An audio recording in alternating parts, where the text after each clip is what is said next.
ଚାରିଧାମର ସବୁ fake collection. ସତରେ କି ଚାରିଧାମ ଫେକ୍ କଲେକ୍ସନ୍ ଦେଖାଉଛି? ନା କିଛି ଲୋକ ସହିପାରୁ ନାହାନ୍ତି ଦେଖିକି? ଆମେ ଜାଣିବା କେମିତି? କିଛି ଭାଇମାନେ କହୁଛନ୍ତି ଟୋଟାଲି ଫେକ୍ କଲେକ୍ସନ୍। ଚାରିଧାମ ଯେମିତି ଏବେ ଦବଦବା ରଖିଛି ସବୁ ଲୋକ ମନରେ ଚାରିଧାମ ରହିଛି। ଆଉ କିଛି ଭାଇମାନେ କହୁଛନ୍ତି ଏଇଟା ଫେକ୍ କଲେକ୍ସନ୍। କେମିତି ବା ଫେକ୍ କଲେକ୍ସନ୍ ହେବ? ଆସନ୍ତୁ ଆମେ ଜାଣିବା। ଚାରିଧାମ 3 ଦିନରେ 2 କୋଟି ପ୍ଲସ୍ ଇନକମ୍ କରି ସାରିଲା।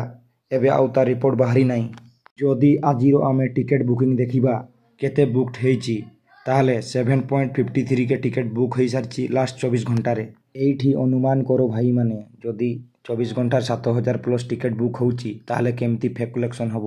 ଆଉ 15-20 ଦିନ ଏଇଭଳିଆ ହିଁ ଟିକେଟ୍ ବୁକ୍ ଯଦି ହେବ 7000 ପ୍ଲସ୍, ତାହେଲେ ଓଡ଼ିଆ ଫିଲ୍ମର ସବୁ ରେକର୍ଡ଼ ଭାଙ୍ଗିକି ରଖିଦେବ। ଯଦି ଆମେ Odia film Chardham ticket 7.53 booked ହୋଇଛି ଲାଷ୍ଟ 24 ଘଣ୍ଟାରେ, ଆପଣମାନେ ଯାଇକି ଦେଖିବେ ତେଲୁଗୁ ଫିଲ୍ମ ଗୁଡ଼ା 2-3ଟା ଭାଷାରେ ବାହାରୁଛି 200-300 କୋଟି ବଜେଟ୍ର, କିନ୍ତୁ ଲାଷ୍ଟ 1 ଘଣ୍ଟାରେ 4.13 ଟିକେଟ୍ ବୁକ୍ଡ ହେଉଛି।